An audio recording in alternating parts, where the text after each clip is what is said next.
ने अपनी चारों बेटियों को बुलाकर सभी को गेहूं के 100 दाने दिए हैं। तो पहली बेटी ने उस गेहूं के दाने अपने कमरे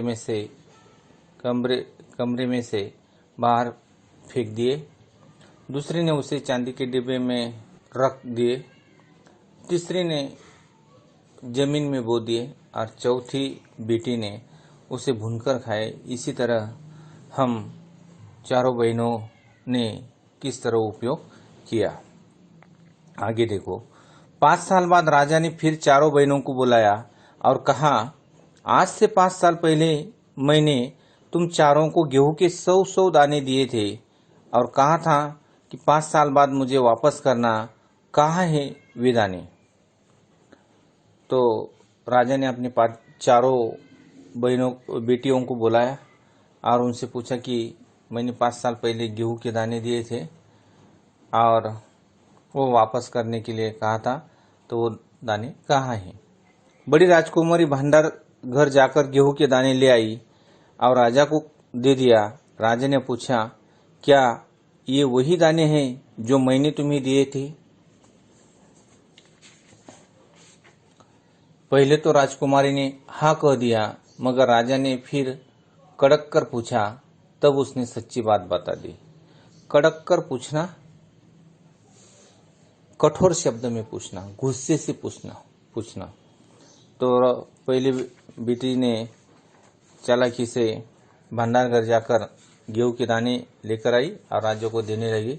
लेकिन राजा होशियार था, जानता था कि इन्होंने क्या किया होगा, तो उन्होंने सब सच सच बता दिया। राजा ने दूसरी राजकुमारी से पूछा, तुम्हारे दाने कहाँ हैं? दूसरी राजकुमारी अपनी संदूकची में से मखमल के खोल वाली डिब्बी उठा लाई, जिसमें उसने गेहूं के दाने सहेज कर रखे थे। राजा ने उसे खोलकर देखा, दाने सड़ गए थे। तो दूसरी बेटी को बुलाया और उनसे कहा कि कहाँ है? वो उन्होंने जो राजा ने दिए हुए जो दाने थे वो संदूकची में रखे थे। संदूक यानी बक्सा, पेटी, और उसने मखमल के कपड़े में उसे बांध कर रखा था, तो वे दाने 5 साल तक सड़ गए। तीसरी राजकुमारी ने पूछा, तुमने क्या किया उन दानों का? तीसरी ने कहा, मैं इसका उत्तर आपको अभी नहीं दूंगी, क्योंकि जवाब पाने के लिए आपको यहाँ से दूर जाना पड़ेगा और मैं वहाँ आपको कल ले चलूंगी। और इसी तरह तीसरी बेटी को पूछा कि तुमने क्या किया? तो उन्होंने कहा कि आपको इस प्रश्न का अगर जवाब पाना है, जवाब यानी उत्तर, तो यहाँ से हमें दूर जाना पड़ेगा और उसे वहाँ हम कल चलेंगे।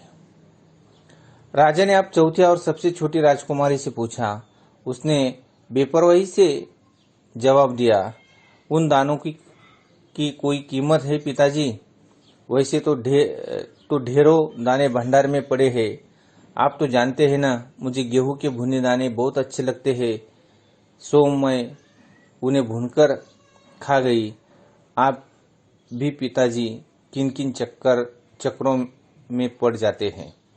और चौथी बेटी ने कहा कि मैंने बेपरवाही लापरवाही। और उन्होंने कहा कि ढेर सारे दाने भंडार में पड़े हैं। ढेर यानी बहुत, ढेर यानी बहुत। और उन्होंने बता दिया कि मैंने गेहूं के दाने मुझे पसंद है, मैंने उसे भूनकर खाए हैं। सभी के उत्तर से राजा को बड़ी निराशा हुई। चारों में से अब उसे केवल तीसरी बेटी से ही थोड़ी उम्मीद थी। उम्मीद यानी आशा, निराशा यानी नाराज होना। तो सभी के उत्तर से राजा नाराज हो गए, लेकिन तीसरी बेटी पर उन्हें कुछ आशा थी। यह एक मुहावरा आया है, चक्कर में पड़ना। चक्कर में पड़ना, द्विधा में पड़ना। परीक्षा के लिए इस तरह पूछा जा सकता है कि वाक्य में प्रयोग करो, तो हमें इसका वाक्य में प्रयोग करना आना चाहिए।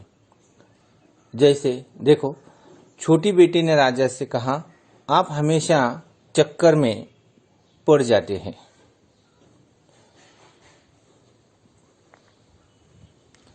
दूसरे दिन तीसरी राजकुमारी राजा के पास आई। उसने कहा, चलिए पिताजी, आपको मैं दिखाऊं कि गेहूं के दाने कहाँ हैं। राजा रथ पर सवार हो गया। रथ महल नगर पार करके खेत की तरफ बढ़ चला। राजा ने पूछा, आखिर कहाँ रख छोड़े हैं तुमने वे सौदाने? इन सौदाने के लिए तुम मुझे कहाँ कहाँ से चक्कर लगाऊंगी? तो उन्होंने दूसरे दिन राजा के पास आई और उन्हें चलने के लिए कहा और वो रथ पर सवार हो गए। सवार होना यानी बैठ जाना। और वो रथ महल और नगर पार करके खेत की तरफ बढ़ गए। राजा ने पूछा, आखिर कहाँ रख छोड़े हैं तुमने वो सौदाने, और उस सौदाने के लिए मुझे कितने चक्कर लगाऊंगी? चक्कर लगाना, घूमना फिराना। तब तक रथ एक बड़े से हरे भरे खेत के सामने आकर रुक गया। राजा ने देखा, सामने बहुत बड़े खेत में गेहूं की फसल थी। उसकी बालियां हवा में झूम रही थी। राजा जैसे कोई खुशी भरा गीत सुना रही हो। राजा ने हैरानी से राजकुमारी की ओर देखा। राजकुमारी ने कहा, पिताजी, ये है वे सौदाने जो आज लाख दानों के रूप में आपके सामने है।